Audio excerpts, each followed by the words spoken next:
The morning sun cast long shadows across the parade grounds of Marine Corps Recruit Depot Paris Island as Catherine Hayes adjusted the collar of her modest blue dress. At 52, her once dark hair now showed generous streaks of silver, pulled back in a simple bun that emphasized the fine lines around her eyes. Eyes that had seen things most people couldn't imagine. Today, those eyes were focused on the empty parade grounds where, in less than an hour, her son David would graduate from Marine Corps basic training. She had arrived early, wanting a moment alone with her thoughts before the crowds arrived. "First time at Paris Island?" asked an older gentleman who had wandered up beside her. His baseball cap identified him as a Vietnam veteran. Catherine smiled politely. "Yes, my son graduates today." "You must be proud," the man said. "Marine Corps training isn't for the faint of heart." "Very proud," she agreed, her voice warm but revealing little else. The man nodded respectfully and moved on, leaving Catherine once again with her thoughts. Memories threatened to surface of another military ceremony decades ago in a place that didn't officially exist. She pushed them aside. Today was about David, not her past. She checked her watch, a simple, elegant timepiece that replaced the tactical one she had worn for 20 years of her life. Families were beginning to arrive, claiming seats in the bleachers set up around the parade grounds. Catherine made her way toward them, choosing a spot with a clear view but not too close to the front. Old habits died hard. As she settled into her seat, Catherine discreetly adjusted the silver pendant hanging from a chain around her neck. To most observers, it would appear to be a tasteful piece of jewelry, a small oval pendant with what looked like a family crest. Only those with specific knowledge would recognize the stylized osprey set against a backdrop of mountains and stars as the unofficial emblem of Task Force Obsidian, one of the most secretive special operations units in American military history. Catherine had joined the pendant away years ago, but today had felt right to wear it.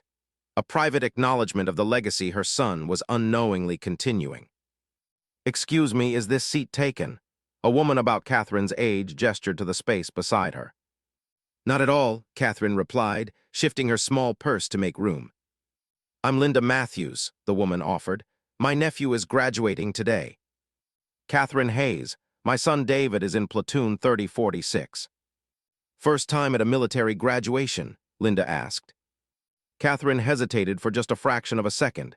"Yes," she said, the small lie coming easily after years of practice. In truth, Catherine had attended dozens of military ceremonies, had even presided over a few, but those weren't the kind that family members were invited to. In the world where she had spent her career, ceremonies were sparse, achievements were rarely acknowledged publicly, and the participants' identities were closely guarded. Linda chatted amiably as the stands filled around them. Catherine responded with practiced ease, asking appropriate questions about Linda's nephew while volunteering little about herself or David. The conversation flowed naturally, as Catherine had been trained to make it do. "So what does your son plan to do in the Marines?" Linda asked. "He's been selected for military intelligence," Catherine replied, allowing a hint of pride to color her voice. "He has a gift for languages." What she didn't say was how history seemed to be repeating itself. David had chosen his path without knowing he was following in his mother's footsteps. As far as he knew, Catherine had spent her career as a Foreign Service officer with the State Department, a cover story crafted decades ago that had eventually become her actual post-retirement profession. The stands were nearly full now, and the Marine Band had taken its position. Soon, the ceremony would begin. Catherine felt a flutter of anticipation that had nothing to do with nerves. After 13 weeks of training, she would finally see her son, now transformed into a United States Marine. "Ladies and gentlemen, please rise for the arrival of the graduating company and the playing of our national anthem," announced a voice over the loudspeaker. Catherine stood, her posture automatically shifting to the perfect military bearing she had maintained for 20 years before deliberately adopting the more relaxed stance of a civilian. As the band played the first notes of the Star-Spangled Banner, the graduates marched onto the field in perfect formation. Even from this distance, Catherine immediately picked out David, 3rd Squad, 2nd row. Her throat tightened with emotion as she saw him moving with the disciplined precision she knew so well. He looked taller somehow, his lean frame filled out after weeks of intense physical training. As the ceremony progressed, Catherine listened to the base commander's speech about honor, courage, and commitment, values she had lived by long before David had encountered them. The sun climbed higher, warming the spring air as proud families watched their sons and daughters stand at attention on the parade ground. Catherine's attention was briefly drawn to the reviewing stand, where senior officers observed the proceedings. Her practiced eye noted their insignia and posture, automatically assessing them as she had been trained to do with every person who entered her field of vision. One officer in particular caught her notice, a captain standing somewhat apart from the others, his posture suggesting he was relatively new to his rank. Something about him seemed vaguely familiar, though Catherine couldn't place him from this distance. The ceremony continued with the recognition of honor graduates and the presentation of awards. David's name was called for high marksmanship scores, and Catherine felt a surge of pride mixed with an odd sense of melancholy. His father would have been proud of that achievement had he lived to see it. After the formal presentations, the base commander returned to the microphone. "Ladies and gentlemen, it is my honor to present to you the newest members of the United States Marine Corps. Company commanders, dismiss your Marines." A cheer went up from the crowd as the rigid formations dissolved, new Marines breaking ranks to find their waiting families. Catherine remained in her seat for a moment, watching as David looked around, scanning the crowd for her face. When their eyes met, his serious expression broke into a wide smile.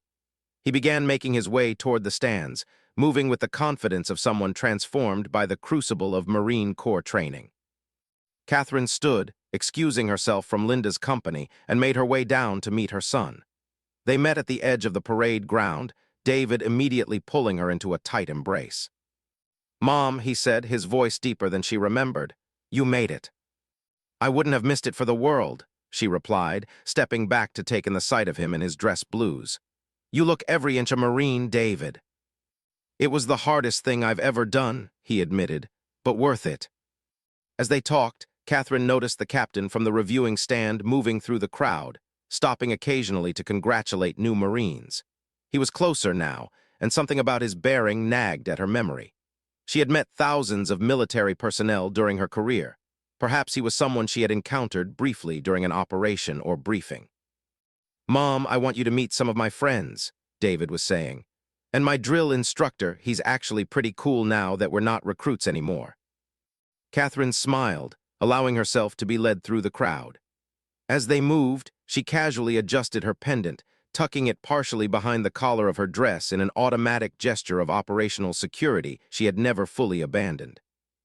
They had almost reached a group of new Marines when Catherine heard a sharp intake of breath behind her.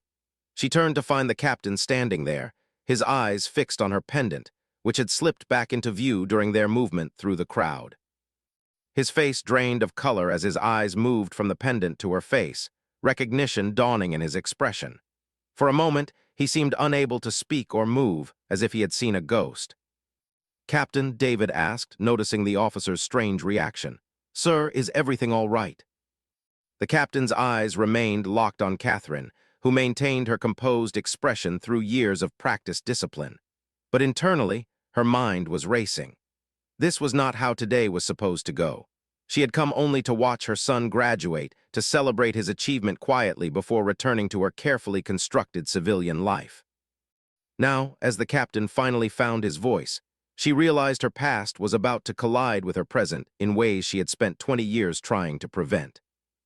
"Colonel Hayes," the captain finally managed, his voice barely above a whisper. "I think you have me confused with someone else, Captain," Catherine replied smoothly, her voice betraying none of the alarm bells ringing in her head. "I'm Catherine Hayes, David's mother." The captain blinked, his composure returning somewhat but his eyes still fixed on her pendant. "I apologize, ma'am, you remind me of someone I once knew." David looked between them, curious but not yet suspicious. "Mom, this is Captain Michael Rodriguez. He spoke to our platoon about intelligence specialties last week." "It's a pleasure to meet you, Captain," Catherine said, extending her hand with practiced calm. Rodriguez hesitated for just a fraction of a second before accepting the handshake. "The pleasure is mine, Ms. Hayes. Your son is an exceptional recruit, highest scores in his platoon for several categories." "I'm very proud of him," Catherine replied, maintaining eye contact, willing him to play along with her deflection. The captain seemed to understand. He nodded slightly, his professional demeanor reasserting itself. If you'll excuse me, I should congratulate some of the other graduates. Private Hayes, well done. With a crisp nod to David, he turned and walked away, though Catherine could feel his awareness of her like a physical presence. That was weird, David remarked. I've never seen Captain Rodriguez rattled like that. Catherine forced a light laugh. I must have a doppelganger in the Marines. It happens sometimes. She deftly changed the subject. Now, who were these friends you wanted me to meet? As David led her through the crowd, Catherine's mind raced with calculations and contingencies, habits formed during decades of operations that now felt as natural as breathing. Captain Rodriguez had recognized her, or at least thought he had. More concerning, he had recognized the pendant, which meant he had some connection to Obsidian. Task Force Obsidian had been deactivated in 2005, its operations still highly classified. Most of its members had either retired or been absorbed into other special operations units. Catherine had officially retired from active service in 2008, transitioning to her cover identity as a State Department employee until her actual retirement 5 years ago. No one in her civilian life knew of her previous career, not her friends, not her neighbors, and certainly not her son. David believed his mother had spent her career in diplomatic service, sometimes in dangerous regions, but always in a civilian capacity. It was a necessary fiction she had maintained since before his birth. Mom, this is Staff Sergeant Martinez, our drill instructor, David said, interrupting her thoughts as they approached a stern-faced man with the rigid bearing of a career Marine. Mrs. Hayes, the drill instructor acknowledged with a respectful nod. Your son is a credit to his platoon, one of the few recruits who never made me question my career choices. Catherine smiled, pushing her concerns aside to focus on this moment. Thank you for helping shape him into a Marine Staff Sergeant. As they continued through the crowd, meeting David's fellow graduates and their families, Catherine kept a subtle awareness of Captain Rodriguez's location. He remained distant but within sight, occasionally glancing in their direction while maintaining conversations with other officers. Are you okay, Mom? David asked as they made their way toward the parking area. You seem a little distracted. Just taking it all in, she assured him. It's a lot to process, seeing you in uniform, hearing about your experiences. I'm so proud of you, David. His face softened. Thanks, Mom. I know it wasn't easy for you, me joining the Marines instead of following you into the State Department. If only he knew the irony of that statement. Catherine smiled, touching his arm gently. You need to follow your own path, not mine, and you've clearly found where you belong. They had reached Catherine's car, a modest sedan that blended in with the dozens of other family vehicles in the parking area. There's a family day luncheon at 1300, David said. Then I have a few hours of liberty before needing to report back. I've booked a room at the hotel near the base, Catherine told him. We can have dinner together after your luncheon, and I'll drive you back this evening. As David described the next phase of his training, Catherine's peripheral vision caught movement. Captain Rodriguez was walking toward the officers' parking area, his path taking him near their location. Their eyes met briefly, and he gave a slight, almost imperceptible nod toward a cluster of trees beyond the main parking lot. Catherine understood immediately. He wanted to talk privately. The question was whether she should acknowledge the request or pretend not to have noticed. 20 years ago, she would have avoided the meeting, following strict protocols about maintaining cover. But this was different. Rodriguez had already recognized her, and ignoring him might only intensify his curiosity or concern. Better to control the narrative than leave it to chance. David, what time exactly is the luncheon? She asked. 1300, about an hour and a half from now. We're supposed to form up at 12:45. Perfect. I need to make a quick call to check on Mrs. Winters next door. I promised I'd let her know you graduated safely. Why don't you introduce me to your friend Marcus's family? You pointed them out earlier. David nodded. Sure, they're probably still by the bleachers. I'll meet you there in 10 minutes. That sounds perfect, Catherine agreed. As David walked back toward the ceremony area, Catherine waited until he was out of sight, then casually made her way toward the cluster of trees. She moved unhurriedly, maintaining the appearance of someone simply stretching her legs after sitting through a long ceremony. Captain Rodriguez was waiting, standing at parade rest beside a large oak tree that provided some privacy from the busy parking lot. Up close, Catherine could see he was younger than she had initially thought, mid-30s perhaps, with the weathered look of someone who had seen combat deployments. "Ms. Hayes," he acknowledged as she approached. His tone was respectful but cautious. "Captain Rodriguez," she replied, stopping a few feet away. "I believe we have something to discuss." He nodded, his eyes darting briefly to her pendant before meeting her gaze directly. "You're Colonel Catherine Hayes, Task Force Obsidian, 1998 to 2005, Commander of Operations Stillwater in Afghanistan." The confirmation of how much he knew sent a chill through Catherine, though her expression remained neutral. "And how exactly would you know that, Captain?" "Because you saved my life, ma'am." His voice softened slightly. "Kandahar Province, 2004. I was a Lance Corporal with 3rd Battalion, 7th Marines. Our patrol was ambushed, cut off from support. Your team extracted us under heavy fire." Catherine studied him, memory slowly connecting with the young face in front of her. "You were the radio man, Rodriguez. You had a broken leg." "Yes, ma'am." A flash of surprise crossed his face, clearly not expecting her to remember such details from a mission nearly 20 years ago. "You've come a long way from Lance Corporal," she observed. "Thanks in part to you, Colonel. After that day, I set my sights on becoming an officer, eventually transferred to intelligence." Catherine glanced back toward the parade grounds, ensuring David wasn't in sight. "Captain Rodriguez, I appreciate the memory, but I'm no longer Colonel Hayes. I haven't been for a very long time." "I understand, ma'am. Your status is listed as retired classified service." He hesitated. "But that emblem, Obsidian, was deactivated after the Tehran operation. Most of the team moved on to other assignments or retired," Catherine finished for him. "As did I." "Your son doesn't know," Rodriguez said. "It wasn't a question." "No, and I would prefer to keep it that way." The captain nodded slowly. "Of course, but ma'am, if I may, he's entering military intelligence. There's a chance he could eventually come across information." "My service record remains classified at the highest levels," Catherine interrupted. "David's clearance won't be nearly high enough to access those files, even years from now. And the paper trail for Catherine Hayes, Foreign Service Officer, is meticulously maintained." Rodriguez looked impressed despite himself. "You've thought of everything." "It's what kept us alive, Captain." Catherine's tone was matter-of-fact.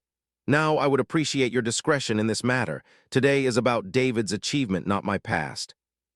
"Absolutely, ma'am." Rodriguez straightened, slightly old habits reasserting themselves in the presence of a former superior officer. "Your secret is safe. I owe you that much and more." Catherine studied him for a moment, assessing his sincerity and finding it genuine. "Thank you, Captain. I should get back before David comes looking for me." As she turned to leave, Rodriguez spoke again. "Colonel, Ms. Hayes, for what it's worth, he seems like an exceptional Marine. You should be proud."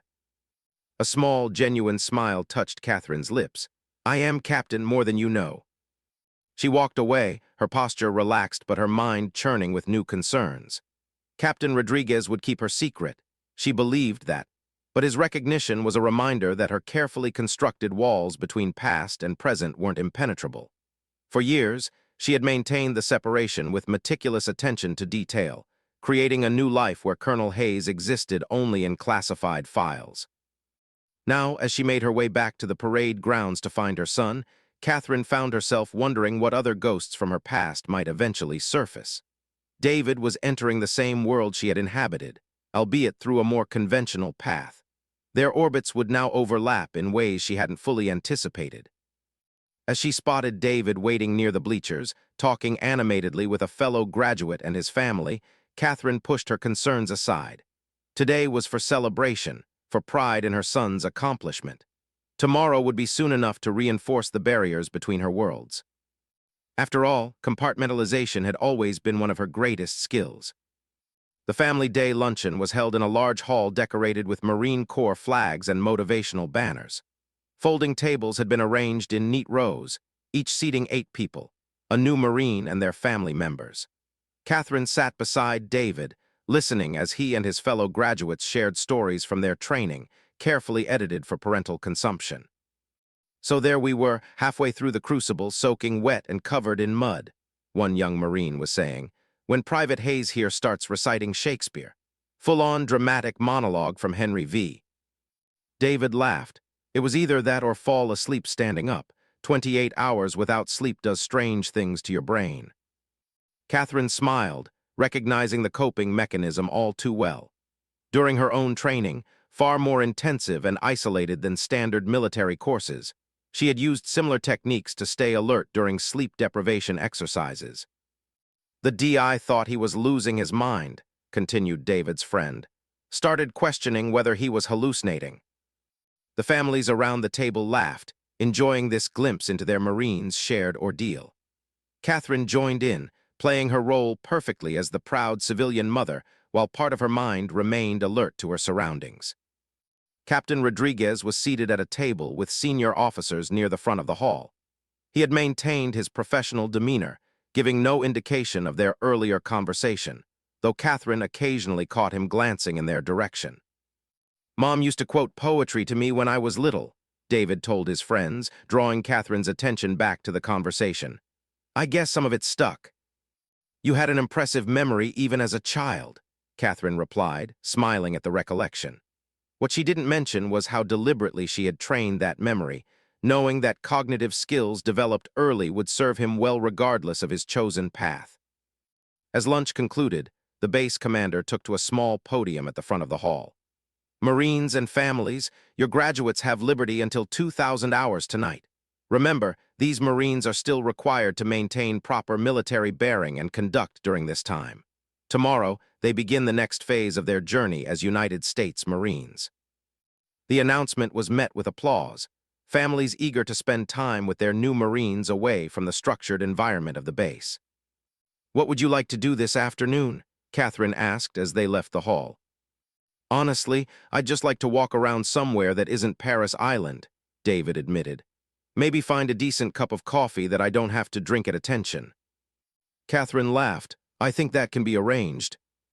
They drove to a nearby shopping center, where David savored the simple freedom of civilian movement, walking at his own pace, sitting when he wanted to, enjoying a leisurely coffee without time constraints or drill instructors. "So what happens next?" Catherine asked as they sat at a small cafe table, though she already knew the general outline of Marine Corps training progression. 2 weeks of additional combat training at Camp Jiger, David explained. Then military occupational specialty school. Since I'm going into intelligence, that means months of language training and intelligence courses. Catherine nodded, remembering her own language training years ago. Intensive immersion courses that had prepared her for operations in regions where American forces officially had no presence. "Have you thought about which language you'd like to specialize in?" she asked. "The aptitude tests say I have a good ear for tonal languages, so maybe Mandarin or Vietnamese. But I'm also interested in Farsi." Catherine carefully controlled her expression. Farsi had been one of her operational languages, used during missions she could never tell him about. The coincidence was both troubling and oddly touching. "All excellent choices," she said neutrally. "Your grandfather would be proud. He always said you had his gift for languages." This was true. Her father had been a linguistics professor before his death 10 years ago. What David didn't know was that her father had also been a code breaker for naval intelligence during the Cold War, the first in a family line of classified service. "I wish he could have been here today," David said wistfully. "And Dad, of course." Catherine reached across the table to squeeze his hand. "They would both be incredibly proud of you." The story David knew was that his father, Robert Hayes, had been a Foreign Service security officer who died in a car bombing in Beirut when David was just 2 years old. This was partially true. Robert had indeed died in Beirut, but as a fellow operative on a joint mission with Catherine, not as a diplomatic security officer. Their conversation drifted to lighter topics: David's plans for his first leave, friends from high school he wanted to catch up with, Catherine's news from their small town in Virginia. For a few precious hours, they were just mother and son, the military structure temporarily set aside. As afternoon faded toward evening, they walked along the waterfront, enjoying the coastal breeze. David had just finished describing a particularly grueling day of training when he suddenly changed subjects. "Mom, can I ask you something?" "Of course," Catherine replied, noting the serious shift in his tone. "That captain today, Rodriguez, he seemed to recognize you, but you said you'd never met him." Catherine maintained her calm exterior, though her mind immediately began calculating response options. "I said he must have confused me with someone else." "Yeah, but the way he looked at you," David hesitated. "And then he disappeared right after speaking to us. It was weird." Catherine chose her words carefully. "In my years with the State Department, I worked alongside military personnel in many countries. It's possible I encountered him during an assignment and don't remember. My work often brought me to military bases overseas." This explanation seemed to satisfy David, who nodded thoughtfully. "That makes sense. He's been deployed to some of the same regions you worked in." "The world of government service is smaller than people realize," Catherine said, steering the conversation toward safer ground. "Especially in certain regions." They continued their walk, but Catherine's thoughts remained on David's observation. Her son had always been perceptive, a quality that would serve him well in intelligence work, but complicated her efforts to maintain the separation between her past and present lives. As the sun began to set, they returned to the car for the drive back to Paris Island. David would need to report back by 2,000 hours, and Catherine had a long drive home tomorrow.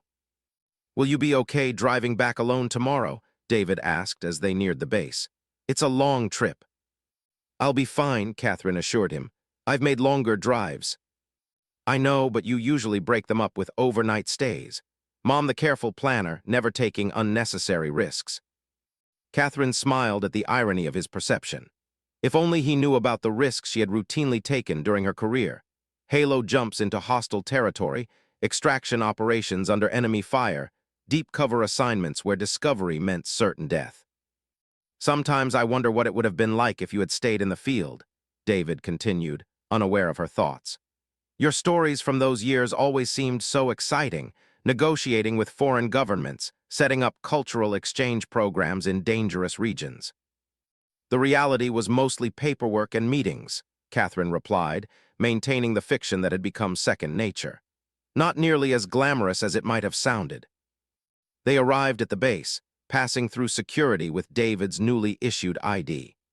As they approached the barracks where he would report in, Catherine felt the familiar mixture of pride and melancholy that accompanied every milestone in her son's life. "I'm so proud of you, David," she said as they parked. "Not just for becoming a Marine, but for the man you've become." "Thanks, Mom," he smiled, the disciplined Marine momentarily giving way to the boy she had raised. "I couldn't have done it without you." They embraced, and Catherine held him perhaps a moment longer than usual, aware that their relationship was entering a new phase. He was now part of a world adjacent to the one she had inhabited for so long, following a path that paralleled her own in ways he couldn't understand. As they walked toward the barracks, Catherine spotted Captain Rodriguez near the entrance, apparently waiting for returning Marines. Their eyes met briefly, and he gave her a respectful nod, officer to officer, though only they knew the significance of the gesture. "There's Captain Rodriguez," David noted. "I should introduce you properly this time without the weird moment from before." Before Catherine could object, David was leading her toward the captain. Rodriguez straightened as they approached, his manner professional but warm. "Private Hayes right on time," he said. "Did you enjoy your liberty?" "Yes, sir," David replied. "Captain Rodriguez, I'd like to properly introduce my mother, Catherine Hayes." "Ms. Hayes," Rodriguez acknowledged with appropriate formality. "It's a pleasure to meet you. Your son has shown remarkable aptitude during training." "Thank you, Captain," Catherine replied, playing her role perfectly. "He speaks highly of the leadership here." A call came from the barracks entrance. Marines returning from Liberty were being summoned inside. "I should go," David said, turning to Catherine for one final hug. "Thanks for coming, Mom. I'll call when I can." "Stay safe," she told him, the simple phrase carrying more weight than he could know. "I love you." As David jogged toward the barracks, leaving Catherine momentarily alone with Rodriguez, the captain spoke quietly. "He's a natural, Ms. Hayes. Reminds me of someone else I once knew." "He has his own path to follow, Captain," Catherine replied evenly. Rodriguez nodded, understanding the subtext. "Of course, but if he ever needs guidance," Sometimes it helps to have someone who understands the family legacy, even if they don't know the whole story. Catherine studied him, reassessing her initial judgment. Are you offering to keep an eye on my son, Captain? Let's just say I recognize the importance of repaying debts, ma'am. He handed her a business card with his contact information. If you ever need anything, or if he does, please don't hesitate to call. Catherine accepted the card, recognizing the gesture for what it was, not just professional courtesy, but a connection to a world she had left behind but that her son was now entering. Thank you, Captain Rodriguez. As she walked back to her car alone, Catherine felt the weight of her dual identity more acutely than she had in years. She had come only to watch her son graduate, to be the proud mother she had become in her second life. Instead, she had been recognized as Colonel Hayes, her carefully maintained separation between past and present suddenly less absolute. The Black Ops emblem that had caught Rodriguez's attention now felt heavy against her skin, a tangible reminder of the life she had left behind, a life that had shaped her in ways she could never fully explain to her son. Tomorrow she would drive back to Virginia to her quiet life as Catherine Hayes, retired Foreign Service officer and devoted mother. But tonight, as she watched the lights of Paris Island fade in her rearview mirror, she allowed herself to remember being Colonel Hayes just for a little while. Some identities, once assumed, were never fully relinquished, no matter how carefully one tried to leave them behind. 3 months later, Catherine sat in her garden, enjoying the late summer evening as she read through emails on her tablet. The Virginia countryside stretched around her small farmhouse, peaceful and far removed from the tensions of her former life. A notification appeared, a new message from David. She opened it immediately, smiling at his detailed description of language training at the Defense Language Institute in Monterey, California. He had indeed been assigned to learn Farsi, much to his excitement. The instructors are incredibly demanding, he wrote, but the immersion approach is working.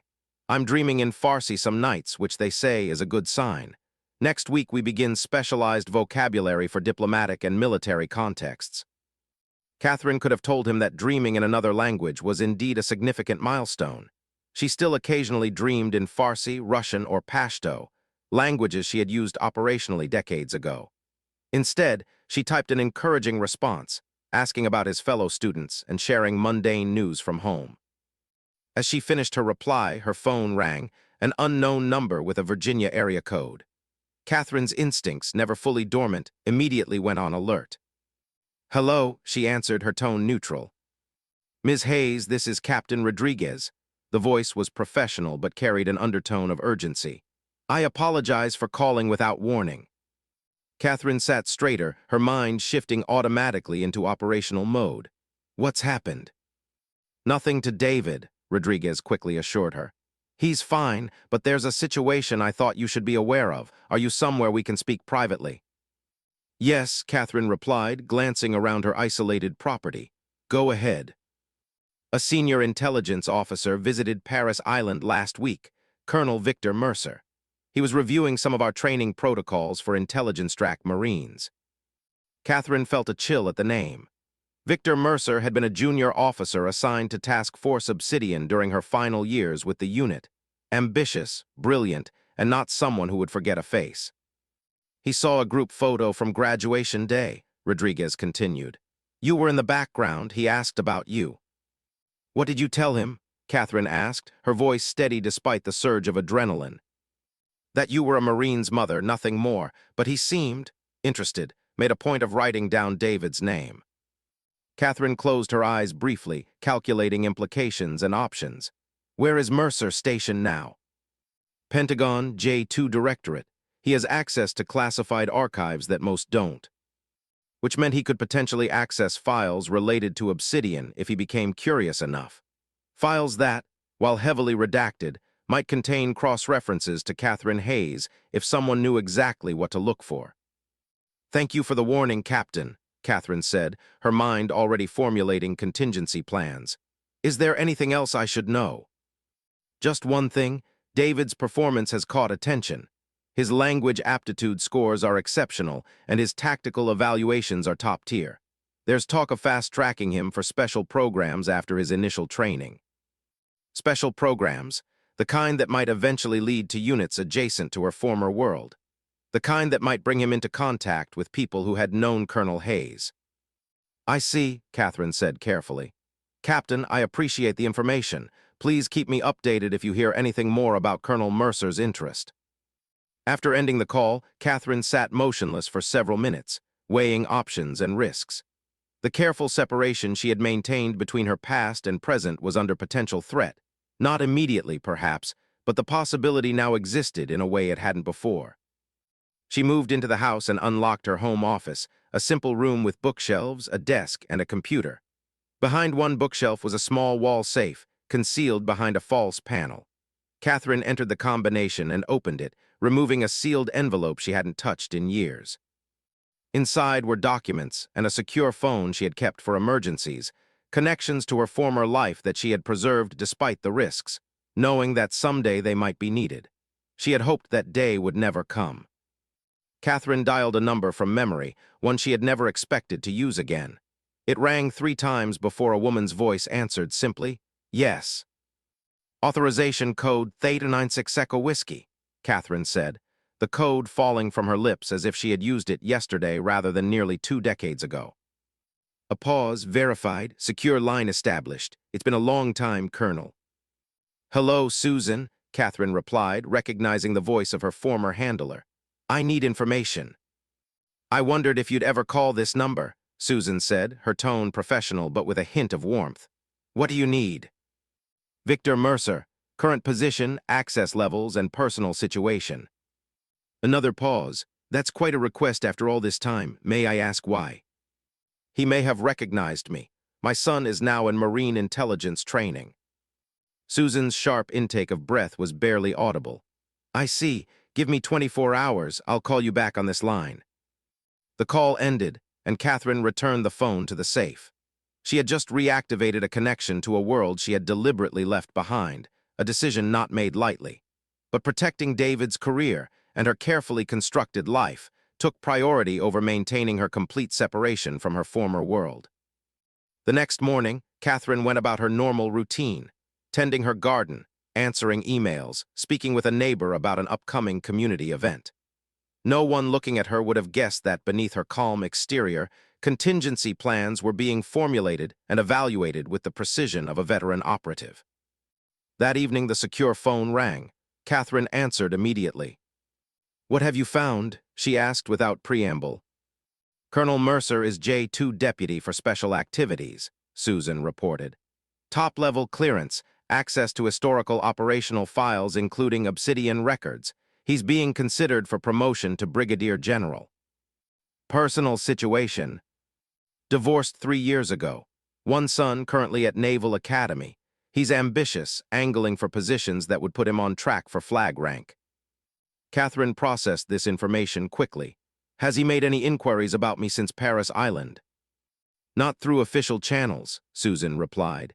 "But he requested access to the Kandahar 2004 operational archives yesterday, the operation where Captain Rodriguez was extracted," Catherine finished. "So he's connecting dots." "It appears so, Catherine." Susan hesitated, the rare use of her first name indicating a shift to personal rather than operational concerns. "What do you want to do?" Catherine had been considering this question since Rodriguez's call. "I need options that protect David's career path while containing potential exposure of my previous identity." "You could simply let it play out," Susan suggested. "Your service record is still highly classified. Even with his clearance, Mercer would only find limited information." "Unless he already remembers enough to make connections without the files," Catherine countered. "He was observant even as a junior officer." Susan was silent for a moment. "There's another option, preemptive disclosure, controlled and limited." "Explain." "Meet with Mercer yourself. Acknowledge your past but frame it in terms of completed service and current civilian status. Make it clear that any attempt to disrupt your current life would be unwelcome." Catherine considered this approach. It was aggressive but potentially effective, addressing the threat directly rather than hoping it would disappear. It went against her instincts for anonymity and avoidance, but those same instincts told her that Mercer would not simply forget what he had seen. "Can you arrange a meeting?" she asked finally. Yes, secure location off the record. When? As soon as possible. And Susan, I want this contained. No records, no reports. Understood. I'll contact you with details within 48 hours. 3 days later, Catherine found herself driving to a small restaurant in Alexandria, Virginia, a place known for its private dining rooms and discretion, frequently used for sensitive government meetings outside official channels. She wore a simple but elegant pantsuit, her pendant conspicuously absent. Colonel Victor Mercer was already seated in a private room when she arrived, his uniform crisp, his bearing rigid even in the relaxed setting. He stood as she entered, surprise briefly visible on his face despite having agreed to the meeting. "Colonel Hayes," he said, confirming that he had indeed recognized her. "Or should I say Miss Hayes now?" "Catherine is fine," she replied, taking the seat across from him. "It's been a long time, Victor." 18 years, he confirmed. "You were reported killed in action after Tehran, a closed casket ceremony at Arlington, very moving." His tone carried a hint of accusation beneath the professional courtesy. Catherine met his gaze directly. "My operational status is still classified, Colonel, but as you can see, reports of my death were administrative rather than factual." Mercer studied her, his expression calculating. "Your son is impressive, top of his class at DLI, being considered for specialized training tracks." The implicit threat was clear. Mercer had looked into David, perhaps was in a position to influence his career path. "My son has earned every accommodation on his own merit," Catherine replied, her voice taking on the steely edge that had once made junior officers quake. "His path should remain unaffected by any historical connections." "Historical connections," Mercer repeated with a slight smile. "An interesting way to describe your leadership of one of the most effective covert units in recent military history." Catherine didn't react to the bait. "Why did you request the Kandahar files, Victor?" He blinked, clearly surprised she knew about the request. "Professional curiosity. After seeing you at Paris Island, very much alive despite official records, I wanted to refresh my memory about certain operations." "Kandahar was a success," Catherine noted. 17 hostages extracted, minimal casualties. "Indeed, one of Obsidian's finest moments." Mercer leaned forward slightly. "You know, there are people at the Pentagon who would be very interested to learn that Colonel Catherine Hayes is alive and well, living as a civilian in Virginia." There it was, the implied threat made explicit. Catherine had anticipated this approach.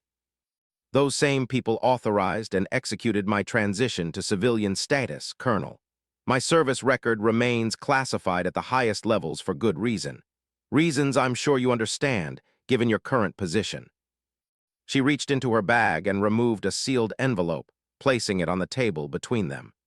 "This contains verification codes for those authorizations, should you feel the need to confirm my status." Mercer glanced at the envelope but didn't touch it. "That won't be necessary, I believe you." "Then why this meeting? Why look into my son's career?" Mercer's expression shifted, becoming less confrontational.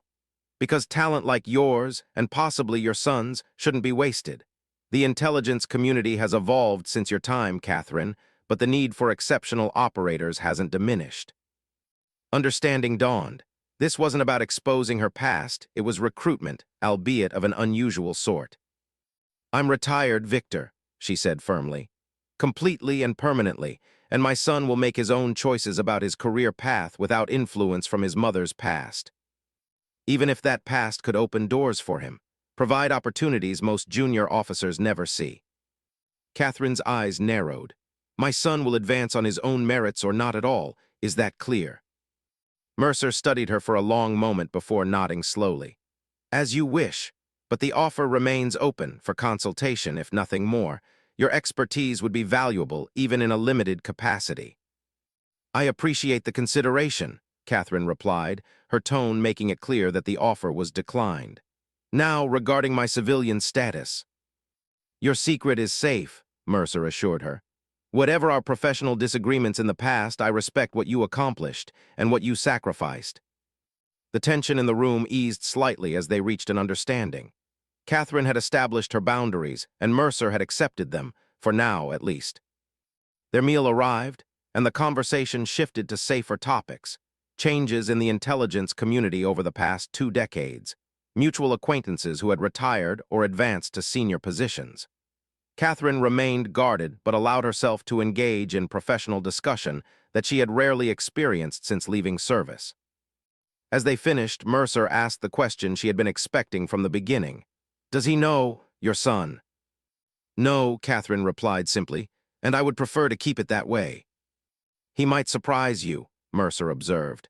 "From his evaluations, he has many of your qualities: adaptability, perceptiveness, commitment to mission." "He's his own person," Catherine countered, "following his own path. A path that may eventually lead him to information about his mother's service," Mercer pointed out, "particularly if he continues to excel in intelligence work." It was a possibility Catherine had considered many times over the years, especially since David had announced his intention to join the Marines. "If that day comes, I'll address it then." As they prepared to leave, Mercer held out his hand. "It was good to see you, Colonel. Your legend still inspires those of us who knew of Obsidian's work." Catherine accepted the handshake. "Take care of yourself, Victor, and remember our understanding regarding my son." "Of course, though I maintain he has potential that could benefit from proper mentorship." Catherine smiled thinly. "He already has that, I believe. Captain Rodriguez speaks highly of him." Mercer raised an eyebrow at the name. "Rodriguez? Michael Rodriguez?" "Yes, he's taken an interest in David's development." A look of recognition crossed Mercer's face. "Kandahar, he was one of the Marines you extracted." "He was," Catherine confirmed, letting the implication hang in the air, that her past connections were still active, still loyal, and still watching out for her interests. As she drove home that evening, Catherine reflected on how quickly she had slipped back into operational thinking, assessing threats, planning contingencies, leveraging relationships for protective purposes. Those skills had never truly left her, merely lain dormant while she lived her civilian life. The meeting with Mercer had contained the immediate risk to her identity, but it had also opened a door she had kept firmly shut for years. By acknowledging her past to a current senior intelligence officer, she had created a potential avenue for her former world to re-enter her life. A week later, an email arrived from David, full of enthusiasm about his training progress and a special opportunity he had been offered. "I've been selected for an advanced training program after DLI," he wrote.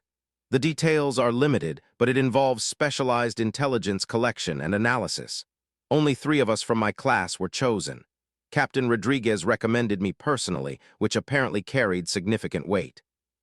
Catherine read the message twice, recognizing the description of a pathway that could eventually lead to the kind of units she had once commanded.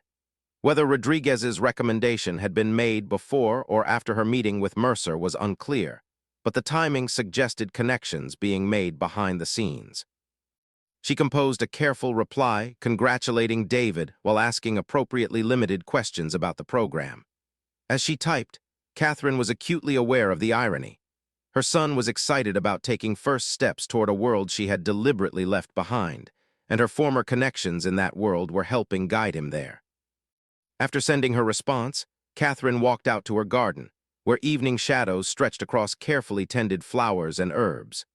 The pendant that had caught Captain Rodriguez's attention months ago rested in her palm, the Black Ops emblem that had triggered this cascade of events when she had only intended to watch her son graduate. She had worn it that day as a private acknowledgement of legacy, never expecting it to bridge her carefully separated worlds. Now, as she looked at the stylized osprey against mountains and stars, Catherine wondered what other connections might surface as David continued his career. She had come to Paris Island simply to watch her son graduate. Instead, she had been recognized, her past partially exposed, and potential new pathways opened for both herself and David. As twilight settled over her peaceful Virginia home, Catherine returned the pendant to its place in her jewelry box. Whatever came next, she would face it with the same skills and determination that had carried her through a remarkable career and into a quieter life. The line between those lives had blurred slightly, but Catherine Hayes, formerly Colonel Hayes of Task Force Obsidian, had always excelled at navigating complicated boundaries. Some journeys circled back upon themselves, it seemed, even when you believed the path was linear. And sometimes, A mother's past could shape her son's future in ways neither of them fully understood.